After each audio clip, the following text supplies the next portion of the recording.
Sa simple pagtulong mo, mayroong buhay na naisasalba, mayroong pamilyang umaangat. The Senate is now constituted. At ito ang mismong Chinese Coast Guard. Napakinggan ni PBBM. 6 na milyong balot ang gagamitin. Sa A to Z, kumpleto tayo.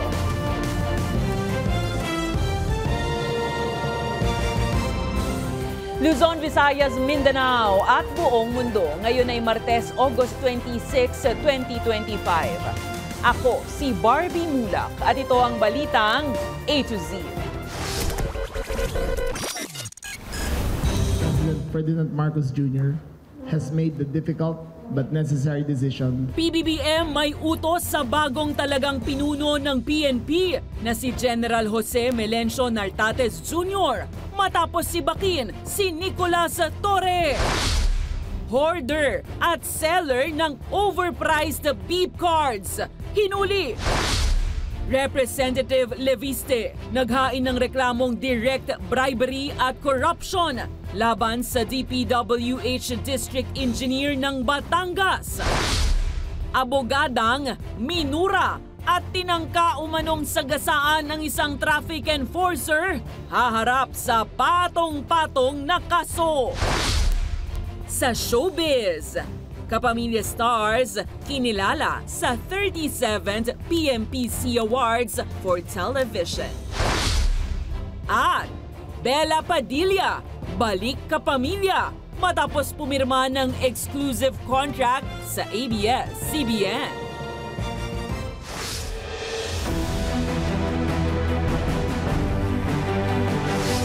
Magandang gabi, pambungad sa ating newscast. Pinasusumitin na ni Pangulong Ferdinand Marcos Jr. ng Comprehensive Security Strategy ang bagong talagang pinuno ng Philippine National Police na si General Jose Melencio Nartates. Ito'y matapos sibakin sa pwesto si Nicolas Torre III ngayong Martes kasunod ng kontrobersiya sa kanyang balasahan sa PNP. Ayon naman sa Department of Interior and Local Government, isa sa mga posibilidad ay bigyan ng pwesto sa gabinete si Torre. Ang balitang A to Z ni Ace Cruz. Magtatatlong buwan pa lamang mula nang italaga ni Pangulong Ferdinand Marcos Jr. si General Nicolas Torre III bilang hepe ng Philippine National Police. Pero Martes ng umaga, inanunsyo ng Malacanang ang pagsibak kay Torre. Ayon kay Interior and Local Government Secretary John Vic Remulla, itinataguyod ng Pangulo ang otoridad ng National Police Commission. That President Ferdinand Marcos Jr. has made the difficult but necessary decision precisely because we are a country of laws and not of men, that the institutions must be larger than the people who run it. Kamakailan, naging kontrobersyal ang balasahang ipinag-utos ni Torre sa PNP na naging mitya ng hidwaan sa loob ng organisasyon. Ipinag-utos kasi ni Torre na itapon ang PNP's second in command na si Jose Melencio Nartates sa Western Mindanao. Pero naglabas ng resolusyon ang NAPOLCOM na binabaliktad ang utos ni Torre. Sa pagsibak ng Pangulo kay Torre, itinalagang bagong pinuno ng PNP si Nartates na tubong Ilocos Sur at miyembro ng Philippine Military Academy Class of 1992. Nauna rito, si Nartates ang Deputy Chief for Administration ng PNP, ang ikalawang pinakamataas na pwesto sa pulisya. Naging Regional Director din siya ng National Capital Region Police Office. Sa kanyang assumption of command speech, sinabi ni Nartates na magpapatuloy ang ilan sa programa ni Torre kabilang ang 5-minute police response at tututukan din ang iba pang issue sa kriminalidad. Our cyber capabilities must be responsive and should adapt to the latest cyber threats and trends. We will prevent these crimes proactively. Ano naman ang mangyayari kay Torre na sa 2027 pa magre-retiro?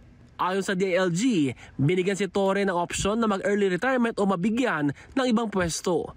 Nauna nang kinilala mga naging accomplishment ni Torre, kabilang ang pagkakaaresto kay dating Pangulong Rodrigo Duterte at religious leader Apollo Kibuloy. Sa tanong ng ilan kung mabibigyan ba ng cabinet position si Torre katulad sa Department of Public Works and Highways, We will have to wait for the president to make the announcement. I'm not at liberty to...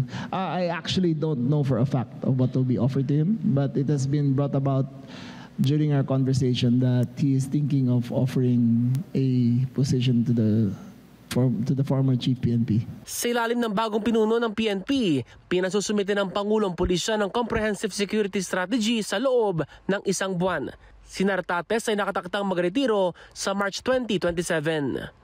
Para sa Balitang A to Z, Ace Cruz. Kanya-kanyang reaksyon ng ilang mambabata sa biglaang pagkakatanggal kay Nicolas Torre III bilang hepe ng pambansang pulisya. Si Senator Ronald Bato de la Rosa, bagamat galit sa mga ginawa ni Torre sa kanyang mga kaalyado, ngayon naaawa na para kay Torre. Ang ating Balitang A to Z. Galit ako na naawa ako sa kanya. Because I've been there. Aminado si Senator Ronald Bato de la Rosa na may galit siya kay former PNP Chief Nicolas Torre III dahil sa pag-aresto noon ni Torre kay former President Rodrigo Duterte at kaalyadong si Apollo Quiboloy. Pero ayon sa dating hepe ng pambansang pulisya, masaklap pa rin ang sinapit ni Torre. Pero ngayon naawa ako sa kanya dahil after nung ginawa niya lahat-lahat, binigyan siya ng posisyon tapos sinibak lang rin siya.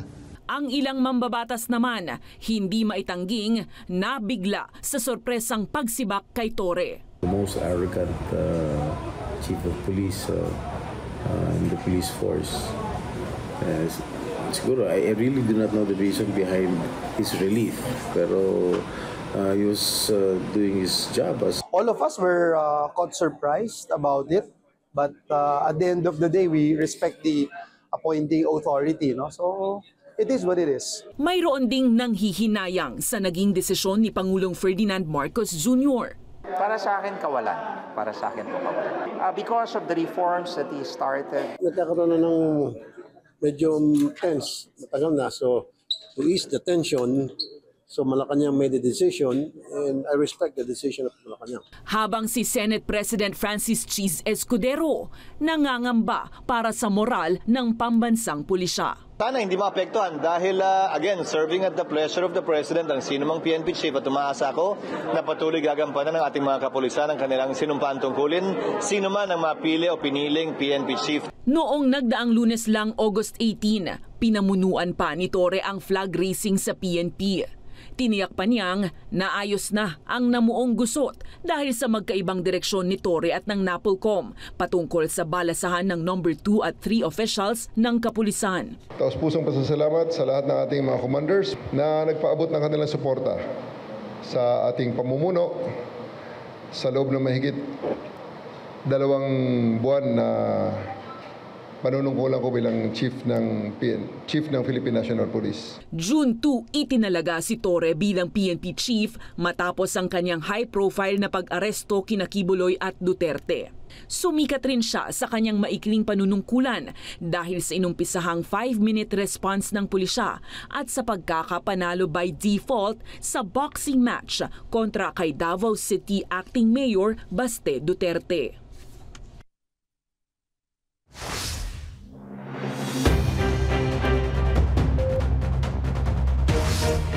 Timbog ang isang babaeng nagho-hoard at nagbebenta umano ng overpriced beep cards. Mula 30 pesos, ibinebenta ito online ng 200 piso. Ayon naman sa DOTR, dapat limitahan sa 2 lang ang bibilhing beep cards para hindi mapagsuspetsyahan ng hoarding ng mga otoridad. Narito ang ating Balitang A to Z ni Naomi Almohano. Pag siya nahugi, multa at kulong niya. Iyan ang babala ni Transportation Secretary Vince Dizon sa mga hoarder at nagbebenta ng overpriced beep cards online. Iniharap ng ahensya ang isang suspect na kinilala sa pangalang Kathleen na nahuli sa entrapment operation ng pulisya. Naniniwala ang ahensya na may mas malaki pang tao sa likod ng operasyon. Nagbebenta sa Facebook ba to? Marketplace. Ng mga binibenta niya halos 200 piso kada card. Pero ang card naman, alam naman natin, 30 pesos lang ito. Mag-i-install din ng CCTV ang ahensya sa lahat ng beep card vending machines. Laban yan sa mga magtatangkang mag-hoard ng beep card. Paglilinaw pa ng ahensya, maituturing na hoarding kapag labis sa dalawa ang binili. Pero kung sakaling may mga nakisuyo ng pagbili ng beep card, iimbestigahan ng DOTR at PNP kung totoo ang alibay na ito. Iaalerto rin ng ahensya ang mga online shop bilang pagpapaigting sa crackdown sa hoarding at illegal selling. Sa mga online seller tulad ng Shopee, Lazada at iba pa, kung ayaw nyo madamay sa mga kaso, nag-cooperate kayo sa gobyerno at isahan nyo na itong mga online na site na ito.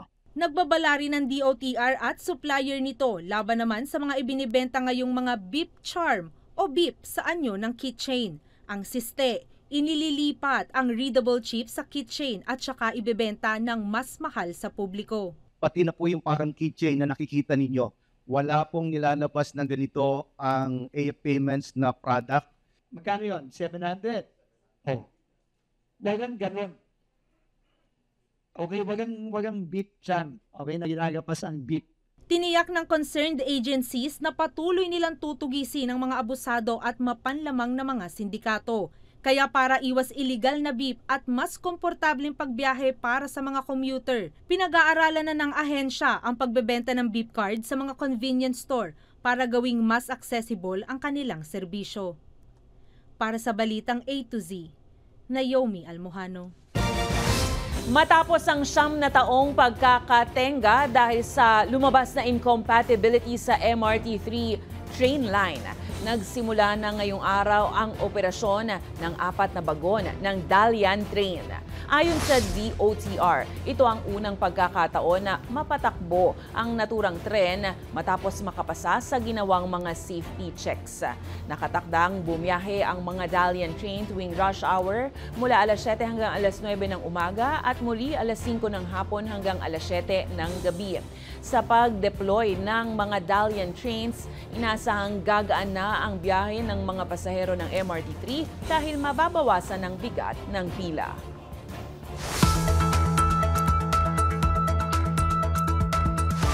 Mariing pinabulaanan ng Department of Interior and Local Government ang mga kumakalat online na suspensyon ng klase at trabaho sa ilang lugar sa bansa bukas August 27.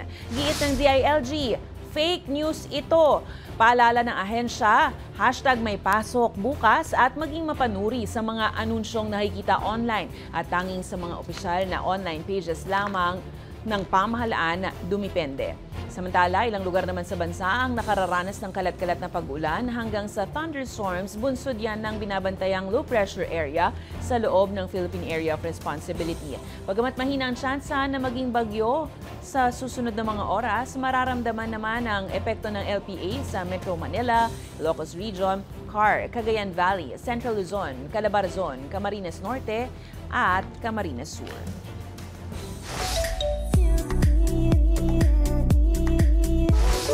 Bumida ang aktor at ilang mangingisda sa short film na pinamagatang Alon ng Kabayanihan. Nagkaroon rin ng special screening ang naturang pelikula kasabay ng pagdiriwang ng National Heroes Day nitong Lunes, August 25. Present ang cast at ang aktor na si Mateo Guidicelli kasama ang ilan pang maritime frontlines sa West Philippine Sea. Tampok rin sa pelikula sina Riza Senon at Sid Lucero. Ang Alon ng Kabayanihan ay kwento ng dalawang magkapatid na isang disiplinadong Navy officer at isang matapang na mangingisda na sa kabila ng alitan nagsanib puwersa para ipaglaban ang West Philippine Sea.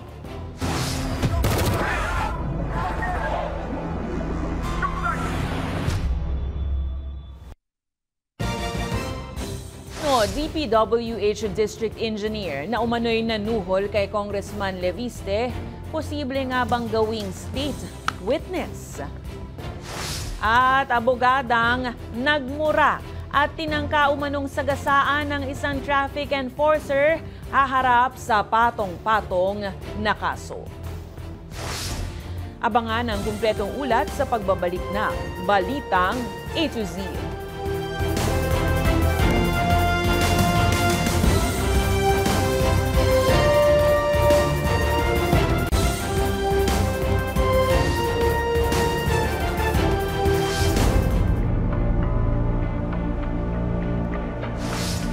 Mas marami pang matataas na opisyal ang dawit umano sa suhulan para sa infra projects ng gobyerno, ayon kay Congressman Leandro Leviste. Naniniwala rin si Leviste na maaaring tumestigo si DPWH Engineer Abelardo Calalo na nahaharap ngayon sa reklamong direct bribery. Ang balitang A to Z ni Kim Salinas. Formal nang naghain ng reklamong direct bribery at corruption of public officials si Batangas 1st District Representative Leandro Ligarda Leviste laban sa DPWH District Engineer na si Abelardo Calalo. Ito'y matapos ang umano'y tangkang panunuhol ni Calalo ng 3.1 million pesos kay Leviste para pigilan ang investigasyon sa mga umano'y anomalya sa mga infrastructure project sa kanyang distrito. Yung 3.1 million pesos naman nadala ni DE ay 3% mula sa isang kontraktor na may 104 million pesos in projects na may resibo at komputasyon sa supot ng pera na dala ni DE. Isiniwalat din ni Leviste na wala umanong isinagawang bidding para sa mga proyekto at may isang kontraktor pa umanong handang maglagay sa kanya ng 15 million pesos. Ayon sa kongresista, posibleng maging instrumental si Calalo sa pagtuturo sa mga kontraktor na nanunuhol kapalit ng mga kontrata sa gobyerno. Yan ay isang dahilan na pinapanukala ko po na siya ay maging state witness at sana magbigyan ng ating gobyerno ng protection ang ating mga state witness. Pantay sarado naman ang pulisya nang dumating si Calalo sa Batangas Provincial Prosecutor para sa inquest proceedings nang tanungin sa mga isyong ipinupukol sa kanya. Can you get your name, attorney? Sa ngayon, mahigpit ang seguridad sa DPWH official. Dalhin muna namin sa Taal Police Station muna sir, sa detention cell doon. Pati yung ebidensya nasa possession pa rin namin ngayon. Pending yung motion namin para sa kustodiya ng sa bangko ilalagay sir. Nauna nang nagbaba ng kautusan si DPWH Secretary Manuel Bonoan para sa preventive suspension ni Calalo habang gumugulong ang investigasyon. Nananawagan naman si Leviste sa mga dati at kasalukuyang empleyado ng DPWH na lumantad at makipagtulungan sa kanyang tanggapan para mapanagot ang mga nasa likod ng korupsyon sa mga proyekto ng ahensya. Para sa Balitang A to Z, Kim Salinas. Iginiit ni Senate Majority Leader Senator Joel Villanueva ang pangangailangang mapanagot ang mga mapatutunayang sangkot sa maanumalyang ghost flood control projects ng Department of Public Works and Highways. Kasunod yan ang isiniwalat ni Congressman Leandro Leviste sa naranasan niya umanong panunuhol ng isang public works engineer para wag nang mag-imbestiga sa mga anomalya sa mga proyekto sa Batangas, maging ang ghost projects na natuklasan mismo ni PBBM sa Bulacan. Binigyang diin ni Villanueva na maging ang mga tulad nilang opisyal ng Kongreso ay marapat lang na maimbestigahan. Ayon pa sa senador, kailangan maparusahan ang mga mapatutunayang sangkot sa anomalya upang hindi natularan ng iba. Wala dapat santuhin kung sino man ang involved dito, senador, kongresista, etc. But we also look into the facts dapat, no? Merong katulad nung sa Bulacan na binisita ni Presidente, pati yung ghost projects, nasa NEP eh. Samantala, mariing itinatanggi ni Department of Public Works and Highways Secretary Manuel Bonoan ang anumang pagkakasangkot sa umano'y korupsyon sa loob ng kanyang ahensya. Sa isang ambush interview sa Kamara, muling itinuro ni Bonoan ang district offices bilang may pananagutan sa implementasyon ng mga proyekto kabilang ang mga sinasabing ghost projects. Tiniyak rin ni Bonoan na pananagutin ng mga opisyal sa mga distrito na iniuugnay sa alegasyon ng irregularidad. Absolutely. Wala pong corruption on Absolutely on my part. No, I don't even have to tolerate this. I don't tolerate this kind of attitude. Because that's why I'm filing all the charges against anybody who are involved actually in these ghost projects that have been discovered by the President. Isiniwalat naman ng Las Piñas City Representative Mark Anthony Santos na natagpuan ng Engineering Office ng lungsod na 42 proyekto ng Department of Public Works and Highways ang pawang kulang sa permit. Yan ay matapos humiding ang kongresista sa naturang opisina na usisain ng mga building permit ng ahensya sa lungsod. Dagdag ni Santos, 19 sa mga proyekto ang yari na, 7 ang under construction, 15 naman ay naisuhan na ng mga paglabag. Babala ni Santos, posibleng malagay sa panganib ang buhay ng mga tao mula sa mga naturang proyekto at mauwi sa pagkaka-ospital na anya'y hindi naman sasagutin ng anumang insurance claim. Kabilang anya sa mga ito ay ang multipurpose buildings, drainage systems at flood control projects. Sa ibang balita, naharap sa kasong direct assault ang driver na muntik sagasaan ang isang traffic enforcer sa Cavite matapos sitahin dahil sa umano'y traffic violation.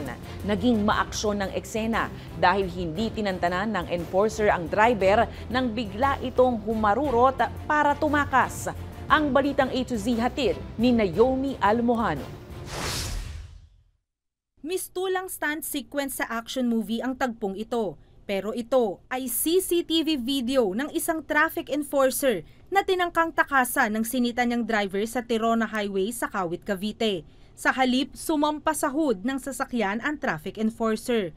Nagpakilala umanong abogado ang babaeng driver ng kanya ng titikitan at sabay harurot ng sasakyan bago siya murahin pagdating sa kanilang bahay. May isang nakamotor na lumapit sa amin at may nasagi na daw po yun na tinakbuhan. Hinabol po namin siya. Nang ma-interrupt po namin siya, hinarang ko po. Sabi ko, ate, tigil mo. Ate, tigil mo.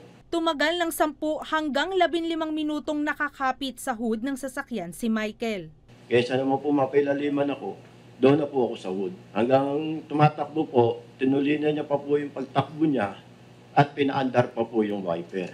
Ayon sa Department of Transportation, patong-patong na kaso ang kahaharapin ng driver kabilang na ang direct assault na naisampa na. Ngayon, kung kayo magmamaneho sa kalye, sumunod naman kayo. Basic yun eh. Sumunod naman kayo sa batas. Kaugnay nito, ipinag-utos na ni Dizon na patawan ng perpetual revocation ng lisensya ang driver. Alinsunod ito sa utos ng Pangulo na parusahan ang mga motoristang pasaway at abusado. Sa loob kasi ng nagdaang 6 na buwan, nasa mahigit 2,000 na ang naisyuhan ng show cause order at 420 na ang na-revoke na lisensya dahil sa traffic violations. Ang problema natin madalas sa bansa natin, hindi naman yung kulang tayo sa batas o kulang tayo sa regulasyon. Kulang tayo enforcement. Tiniyak naman ni Dizon na bibigyan ng legal assistance ang traffic enforcer upang mapanagot ang driver. Para sa Balitang A to Z, Naomi Almojano.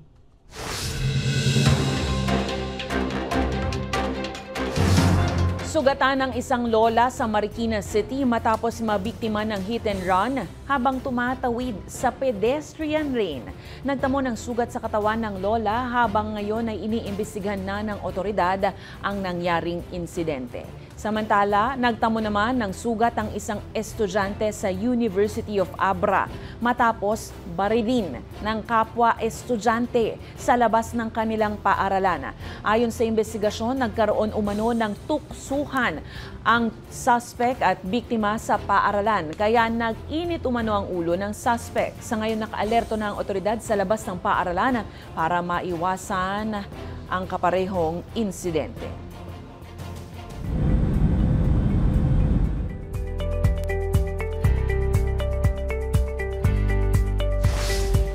Libo-libong residente ang nawalan ng kuryente habang ilang flights naman ang nakansela sa Arizona bunsod ng dust storm.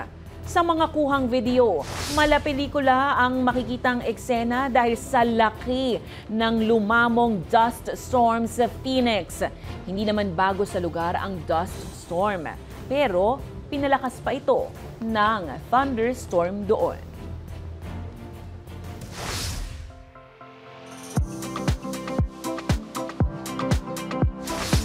Mga ka-A to Z, halina sa Himbon. Mula sa masasarap na pagkain sa probinsya ng Negros, matitikman hanggang sa mga produktong tatak Negrense. Dadalhin lahat yan sa Metro Manila para sa ika-39 na Negros Trade Fair. Litaw na litaw ang makulay at malikhaing kultura ng Negros mula sa mga kasuotang Pilipino na gawa sa pino, ngunit matibay na tela ng probinsya. Tampok din ang mga handmade jewelry na ang lakas maka Filipiniana. At syempre, hindi mawawala ang pangpabusog ng tiyan, ang mga pagkaing ipinagmamalaki ng mga Negrense na hitik sa lasa at dekorasyon. Ayon sa organizers ng trade fair, patikim pa lang ang mga ito sa mga talento at produktong ipamamalas ng micro at macro enterprises. Sa September 23 na po yan hanggang 28. Bahagi rin ito ng pagpapanatili ng identidad ng Negros kahit sa pag-usbong ng makabagong henerasyon na sa kabila ng usong kasuotan at nagniningning na pulseras, kaya pa ring umangat ng gawang lokal. The Negros Trade Fair is about promoting the MSMEs that come from the province of Negros. Aside from helping the MSMEs, I mentioned earlier that we have to keep this heritage alive. Sa aming pagbabalik sa showbiz, Kapamilya Stars kinilala sa 37th PMPZ Awards for Television. At Bella Padilla, balik Kapamilya na matapos pumirma ng exclusive contract sa Kapamilya Network. Manatiling nakatutok, kayo ay nanonood ng Balitang A to Z.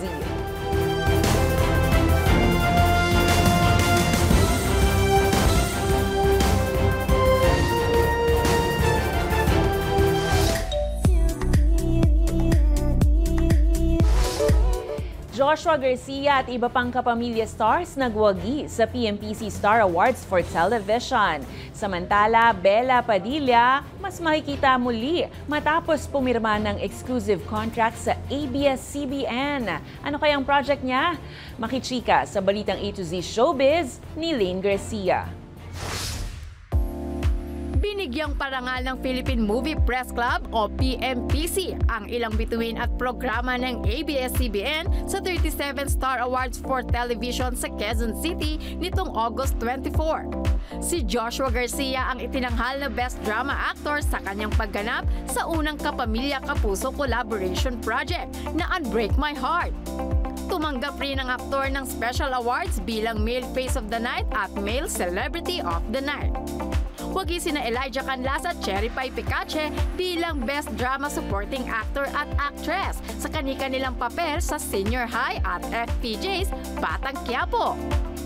Nakuha naman ng tambalang Francine Diaz at Seth Fedelin ang Herman Moreno Power Tandem Award para sa Dirty Linen. Panalo ang programa para sa Madlang People na It's Showtime bilang Best Variety Show. Habang itinanghal na Best Male and Female TV Host sina Kim Chiu at Robby Domingo. Bella is back home! Balik Kapamilya ang aktres na si Bella Padilla matapos pumirma ng exclusive contract sa Star Magic. Naging espesyal ang homecoming ni Bella na nagsimula bilang bahagi ng Star Magic Batch 15 taong 2007. I feel like everyone has to come home at some point. This has been a conversation kasi with Direk Lauren. So he was asking me what my next steps were. So I just said I want to come back to ABS-CBN. Huling Kapamilya serye ni Bella ang Pamilya Sagrado noong 1 taon at patuloy rin siyang napapanood sa It's Showtime bilang guest co-host. Para sa Balitang A to Z Showbiz, Lane Garcia. Kung kayo ay may kwentong kakaiba, mga kwento ng pag-ibig o storya ng inspirasyon at pag-asa, maaari itong ibahagi. Sumali sa ating Facebook group na Balitang A to Z. Panoorin ang replay ng ating programa at sundan ang ating social media pages, hanapin ang Balitang A to Z.